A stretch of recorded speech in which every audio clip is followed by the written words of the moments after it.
नमस्कार, ये आकाशवाणी शिमला है। अब आप राकेश शर्मा से प्रादेशिक समाचार सुनिए। पहले आज के मुख्य समाचार। सामरिक दृष्टि से महत्वपूर्ण अटल सुरंग का लोकार्पण इसी साल सितंबर में करेंगे प्रधानमंत्री नरेंद्र मोदी। मुख्यमंत्री जयराम ठाकुर ने अधिकारियों को विकास परियोजनाओं को तय समय सीमा के भीतर पूरा करने के दिए निर्देश। केंद्रीय वित्त राज्य मंत्री अनुराग ठाकुर ने केंद्रीय मानव संसाधन मंत्री से उठाया NIT हमीरपुर में भ्रष्टाचार का मुद्दा। और प्रदेश में आज अभी तक कोरोना के 32 नए मामले, कुल आंकड़ा 1000 के पार। अब समाचार विस्तार से। सामरिक दृष्टि से महत्वपूर्ण अटल सुरंग का लोकार्पण प्रधानमंत्री नरेंद्र मोदी सितंबर के पहले सप्ताह में करेंगे। ये बात मुख्यमंत्री जयराम ठाकुर ने आज मंडी में पत्रकारों से बातचीत में कही। उन्होंने कहा कि इस सुरंग का निर्माण लगभग पूरा हो गया है और अब कुछ ही औपचारिकताएं शेष हैं। मुख्यमंत्री ने कहा कि कोरोना महामारी के चलते प्रदेश में पर्यटन गतिविधियों पर जारी रोक अगले एक सप्ताह में खोल दी जाएगी। उन्होंने कहा कि प्रदेश के पर्यटन स्थलों को फिर से सैलानियों के लिए खोलने के वास्ते मानक प्रक्रिया तैयार करने के अधिकारियों को निर्देश दिए गए हैं। उन्होंने कहा कि प्रदेश में धार्मिक स्थानों को फिलहाल श्रद्धालुओं के लिए नहीं खोला जाएगा। उन्होंने ये भी कहा कि कोरोना काल में प्रदेश में मीडिया कर्मियों पर दर्ज मामलों को सरकार शीघ्र वापस लेगी। उन्होंने एक सवाल के जवाब में कहा कि सरकार ने उद्योगों के लिए बिजली व पानी के बिल माफ नहीं किए हैं, बल्कि उनकी देय तिथि को आगे बढ़ाया गया है।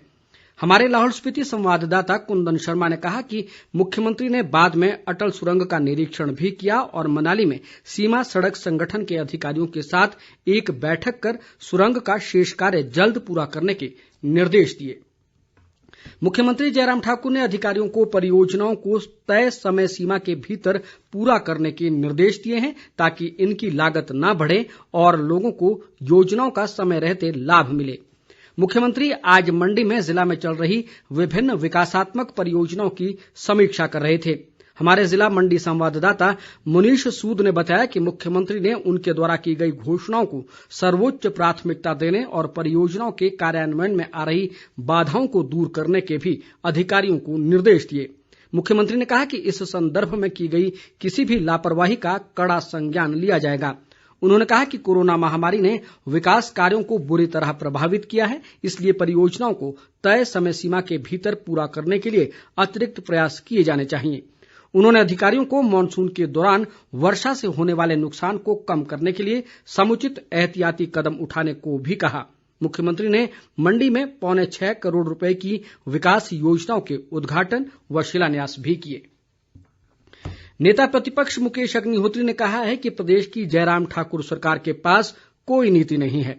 उन्होंने आज एक बयान में कहा कि प्रदेश में बेरोजगारी एक चुनौती है और भाजपा सरकार इस चुनौती से निपटने में पूरी तरह विफल रही है।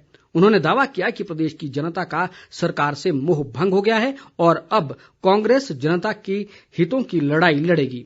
अग्निहोत्री ने कहा कि सरकार जहां भी जनता के साथ अन्याय का प्रयास करेगी, कांग्रेस वहां सड़कों पर उतरकर इसका विरोध करेगी। उन्होंने ये भी कहा कि कोरोना संकट काल में सरकार द्वारा लिए गए फैसलों की कांग्रेस के सत्ता में आने पर जांच की जाएगी। अग्निहोत्री ने कहा कि प्रदेश की खस्ता वित्तीय हालत को पटरी पर लाने के लिए सरकार केंद्र से आर्थिक पैकेज की मांग करे। ग्रामीण विकास व पंचायती राज मंत्री वीरेंद्र कंवर ने कहा है कि मुख्यमंत्री जयराम ठाकुर द्वारा आरंभ की गई पंचवटी योजना गांव की सूरत को और निखारने में मददगार साबित होगी। इस योजना के तहत प्रदेश में पार्क और बागीचे बनाए जाएंगे, जहां हर उम्र के लोगों के लिए फिटनेस और मनोरंजन से जुड़ी सुविधाएं मुहैया होगी। वीरेंद्र कंवर आज मंडी में पशुपालन, पंचायती राज, ग्रामीण विकास और मत्स्य विभाग से संबंधित विभिन्न योजनाओं की समीक्षा कर रहे थे। उन्होंने अधिकारियों को निर्देश दिए कि इस योजना के तहत कार्यों के लिए मनरेगा के साथ साथ स्वच्छ भारत मिशन और 13वें और 14वें वित्त आयोग के तहत उपलब्ध धन का सदुपयोग करें। उन्होंने गौ सदन के निर्माण व रखरखाव पर भी जोर दिया। सामाजिक न्याय व अधिकारिता मंत्री राजीव सैजल ने कहा है कि प्रदेश सरकार युवाओं को बेहतर और लाभप्रद रोजगार देने के लिए कृत संकल्प है। इस दिशा में मुख्यमंत्री स्वावलंबन योजना और मुख्यमंत्री ग्राम कौशल योजना विशेष रूप से सहायक सिद्ध हो रही है। राजीव सैजल आज कसौली विधानसभा क्षेत्र के काटल का बाग में एक आटा मिल के शुभारंभ के उपरांत बोल रहे थे। उन्होंने कहा कि प्रदेश सरकार जहां कोरोना संक्रमण से बचाव के लिए दृढ़ संकल्प है, वहीं सरकार का ये भी प्रयास है कि संकट के इस समय में युवाओं को रोजगार व स्वरोजगार के अधिक से अधिक अवसर उपलब्ध हों। राजीव सैजल ने इस मौके पर जन समस्याएं भी सुनी। केंद्रीय वित्त राज्य मंत्री अनुराग ठाकुर ने आज मानव संसाधन विकास मंत्री रमेश पोखरियाल निशंक से दिल्ली में मुलाकात की और NIT हमीरपुर में हुए भ्रष्टाचार की तुरंत जांच करवाने की मांग की। उन्होंने इस संस्थान की गिरती रैंकिंग पर भी चिंता जताई और मानव संसाधन मंत्री से तुरंत हस्तक्षेप का आग्रह किया।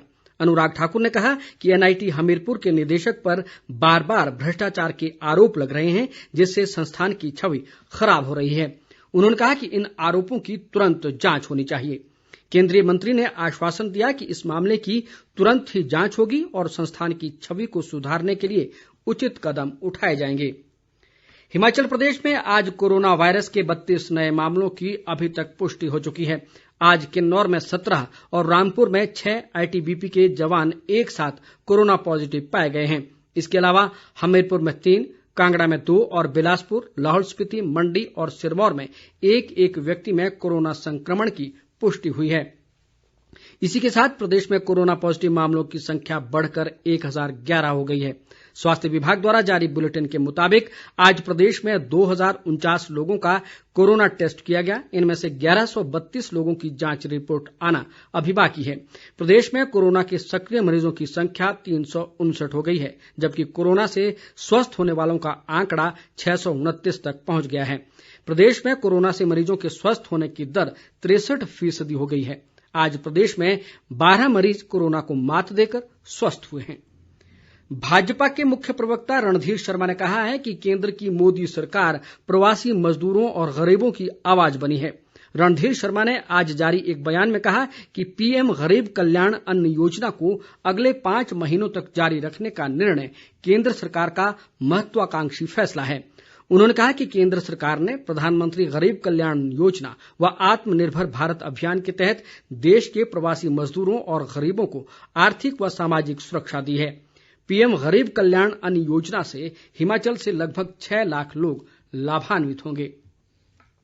मुख्यमंत्री के प्रधान सचिव जगदीश शर्मा ने आज चंबा जिला के जनजातीय क्षेत्र पांगी के मुख्यालय किलाड़ में अधिकारियों के साथ घाटी में चल रहे विकास कार्यों की समीक्षा की। जगदीश शर्मा ने इस मौके पर अधिकारियों को घाटी के किसानों और बागवानों को कृषि व बागवानी की नई तकनीकों से अवगत करवाने के लिए शिविर लगाने के निर्देश दिए। उन्होंने घाटी में सड़क सुविधा से वंचित गांवों को रोपवे से जोड़ने की संभावनाएं तलाशने को भी कहा। सिरमौर के उपायुक्त RK परूथी ने जिला के किसानों से मक्की और धान की फसलों का पुनरुत्थान प्रधानमंत्री फसल बीमा योजना के तहत बीमा करवाने की अपील की है।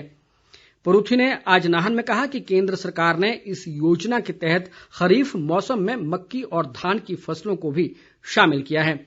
इस योजना के तहत 15 जुलाई तक किसान अपनी फसलों का नजदीकी लोकमित्र केंद्रों के माध्यम से बीमा करवा सकेंगे।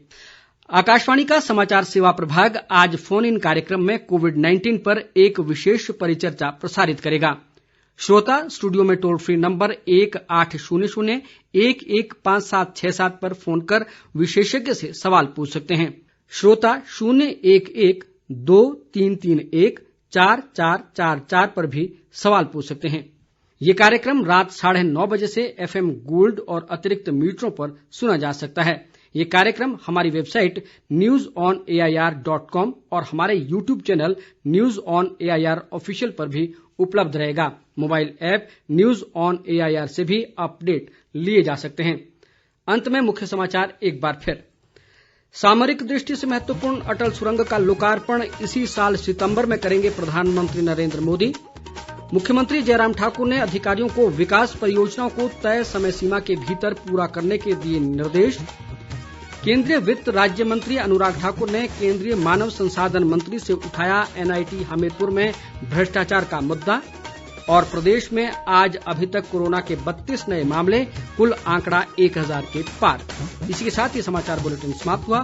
हमारा अगला बुलेटिन आप सुन सकते हैं सुबह 9:20 पर। नमस्कार।